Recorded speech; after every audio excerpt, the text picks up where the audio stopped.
যে যত সহজ সরল এই বাজারে সে তত লোকসান করে। সহজ সরল বিশ্বাসীরা ফেসবুকে কোনো লেখা দেখেই বিশ্বাস করে। আর তাই এরাই সবসময় প্রতারকদের শিকারে পরিণত হয়। এই সহজ সরল বিনিয়োগকারীদের যা বলা যায় তারা তাই বিশ্বাস করে। যেমন সৌম্য মহাজন নামের এক আইডি দীর্ঘদিন ধরে সাধারণ বিনিয়োগকারীদের সাথে প্রতারণা করে আসছে। অতি আশাবাদ দিয়ে সহজ সরলদের আস্থা অর্জন করে তাদের ক্ষতি করছে। যেমন 11 আগস্টে লিখল, এখান থেকে ডিসেম্বর 2023-এর মধ্যে মার্কেটে ছোটখাটো একটা বাবল দেখতে পাবেন। তার এই আশাবাদে 500 জন অতি আশাবাদ পেয়েছিল। সাধারণ এই বিনিয়োগকারীরা কেউ প্রশ্ন করেনি যে ফেসবুকের এই ফেক আইডি দেখে কেন আমি বোকার মতো বিশ্বাস রাখছি। আমরা যদি বাজারের দিকে তাকাই তাহলে দেখা যায় ডিসেম্বরের মধ্যে বাবল তো দূরের কথা, বরং ওই সময়ে বাজারে পতন হয়েছে। ওই বছরের 10 আগস্টে বাজারের সূচক ছিল প্রায় 6300। তারপরের 2 মাসে বাজার পরে সূচক হয় 6200, মানে প্রায় 100 পয়েন্ট পড়ে গেল। প্রশ্ন হচ্ছে তারা এগুলো কেন বলে?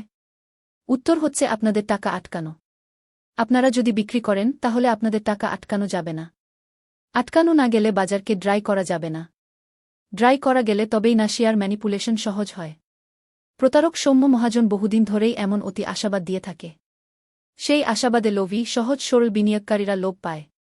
শেয়ার বিক্রি না করে হয় কিনতে থাকে, নয় বাবল হওয়ার আশায় বসে থাকে। সেই সুযোগে প্রতারক সৌম্য মহাজনেরা নির্বিঘ্নে বিক্রি করতে থাকে। যেমন 2023 সালের 20 সেপ্টেম্বরে সে অতি আশাবাদ দিয়ে বলল, যারা ফেবুতে স্ট্যাটাস দিচ্ছে ইন্স্যুরেন্সের খেলা এখানেই শেষ।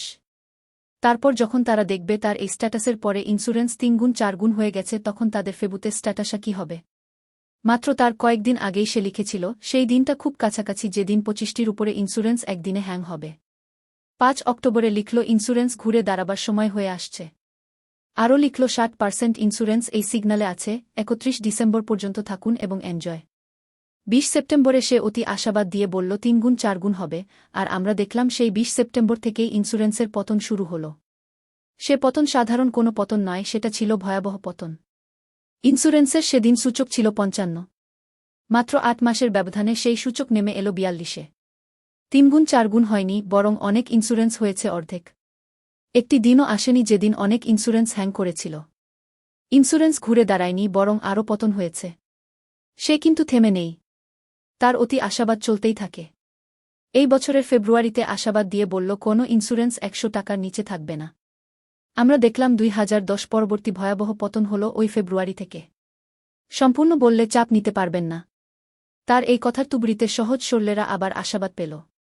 এদেশের সহজ সরল বিনিয়োগকারীদের সাবধান করলে, সেল সিগন্যাল দিলে তারা প্যানিক পায়, আর আশাবাদ দিলে নবী মানে।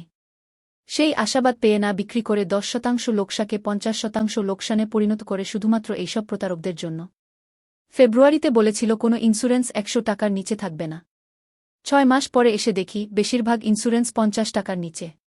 প্রতারকদের থেকে দূরে থাকুন। ফেসবুকের কারো স্ট্যাটাস দেখে আইটেম নেয়া থেকে দূরে থাকুন।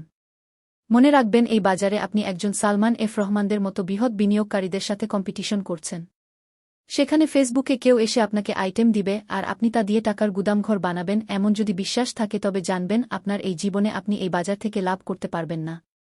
নেশা ধরিয়ে দেওয়ার জন্য মাঝে মাঝে আপনাকে এরা লাভ দিবে, কিন্তু 1 লাখ লাভ দিলে 10 লাখ আপনার থেকে তুলে নিবে।